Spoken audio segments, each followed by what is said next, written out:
bismillaahi raxmaani raxiim halkani waa janalka cilmi iviye uga barteen casharadii taxanaha ee biology-ga waxaana bilaabi doonaa qaybtii labaad ee taxanaha inoo ahayd casharkii chapter 1 introduction of biology maantana waxaa qaadanaynaa qaybta students activities ama ardayga shaqadii loogu talagalay inuu ka soo shaqeeyo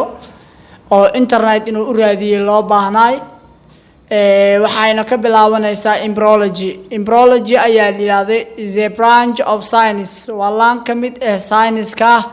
that is related taasoo qoseysa to the formation qaabeynta ama samaysanka growth koriinka and the development of the embryo iyo inay horumarto uurku jirta embryology ayaa yiraahday is a branch of science waa laan ka mid ah science-ka that is related taasoo qoseysa to the formation samaysanka growth koriinka and development of the embryo iyo uurku jirta oo horumarta ecology ayaa yiraahday is the study waa barashada of relation xiriirka ama interaction isdhexgalka between u dhaxeeya people dadka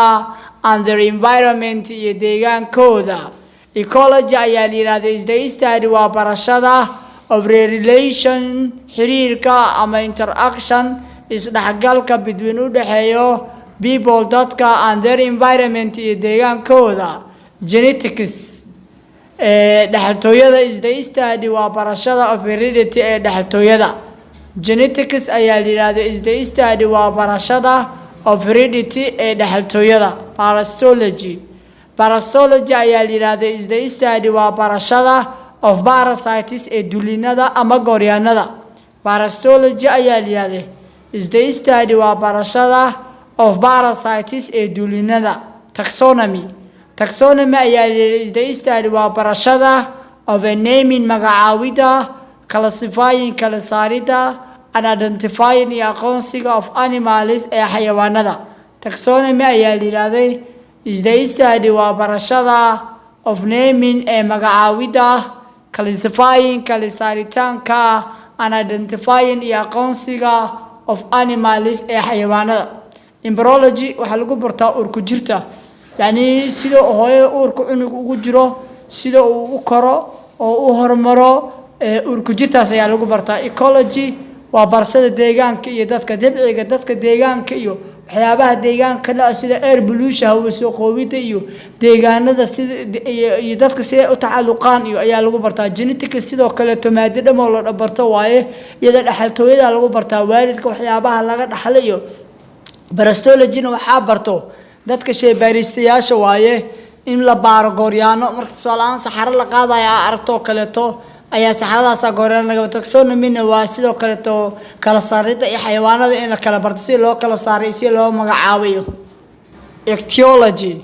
ichthyology ayaa yiraahday is a branch of science waa laan ka mid ah science-ka that deals with kaasoo qoseeya ayaa yiraahday with fish barashada malayga ichthyology ayaa yiraahday is a branch of science waa laan ka mid ah science-ka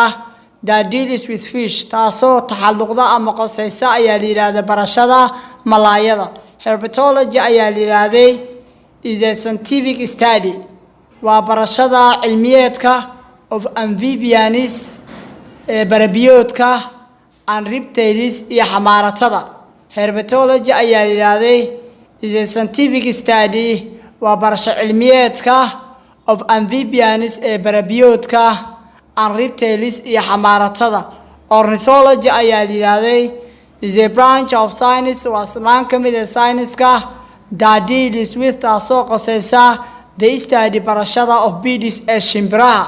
ornithology ayaa yiraahday is a branch of science waa laan ka mid ah science-ka